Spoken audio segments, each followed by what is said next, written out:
Hey, how you doing? Justin here. In this lesson today, we're going to be talking about secondary dominants.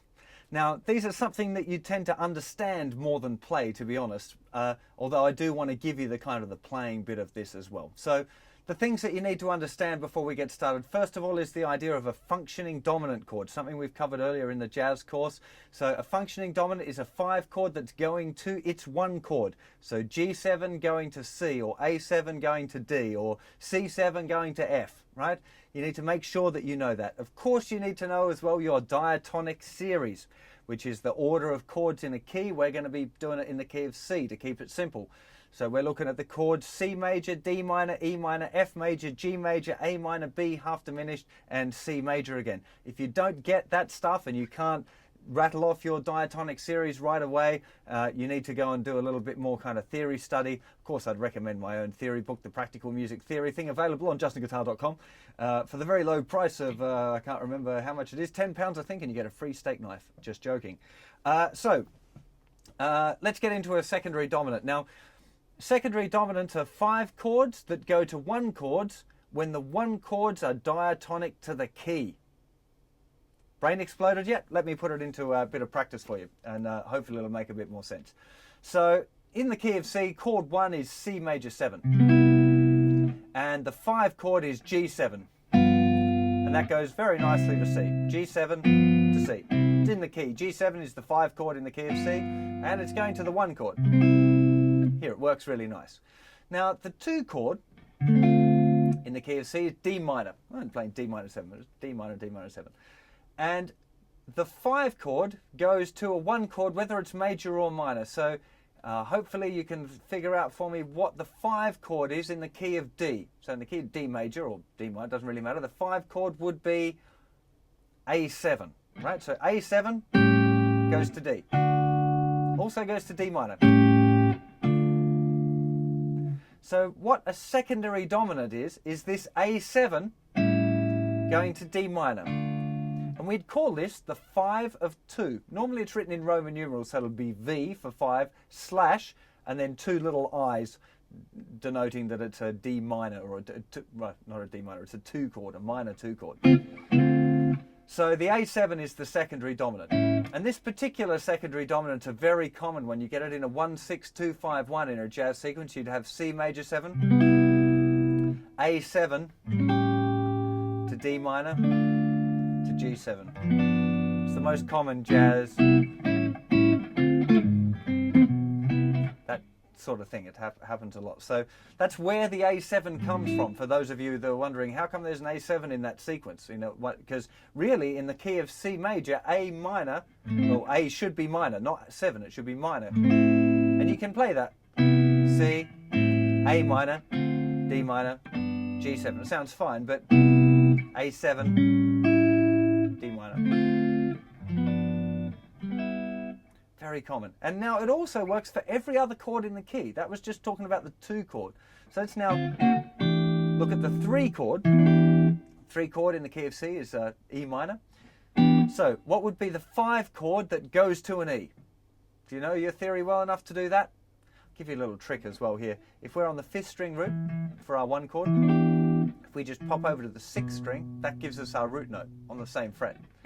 So we're on the 7th fret, we're playing an E minor 7. The note on the 6th string is the note B.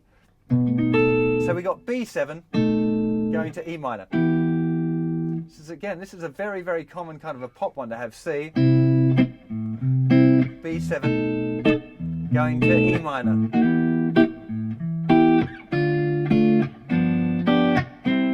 Not just in jazz, but jazz, pop, and this is kind of starting into your course of harmonic analysis, being able to understand what's going on harmonically, where the keys are changing and stuff, because these kind of secondary dominants are almost like very short key changes, because when I've gone to that B7, I am temporarily in the key of E or E minor. Once I'm back on the E minor, I'm back to the key of C, generally. It's slightly more complex than that, but it's the general idea. So we got B7 going to E minor. The next chord in the key of C is F, or F major 7. The 5 chord in the key of F major is, well done, C7. So here we've got C7. as a secondary dominant going to F. Now again, this is a really common kind of a pop sequence, is to have a major 7 sound,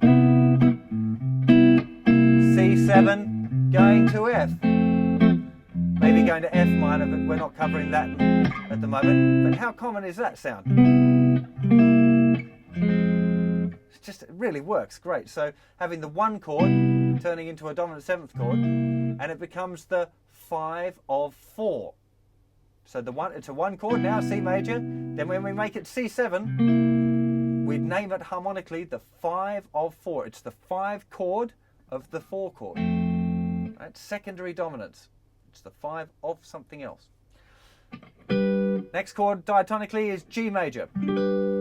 The 5 chord that goes to G is D7. D7 goes to G. So we've got our next one, D7 going to G. Now, interestingly, on our 1625, just to dart back to that for a second, a really common variation on our regular 1625 would be C major, A7, D7, G7. A bit more kind of traddy jazz, sort of that kind of sound. And so, of course, we've got C major 7, we've got A7, which is the 5 of 2. Then we're going to D, but we're going D7, which is the 5 of 5, G7, which is the 5 of 1. So this is important to kind of get this, you know. The 6th chord in the key of C is A minor, rather. And so the 5 chord that goes to A minor is E7.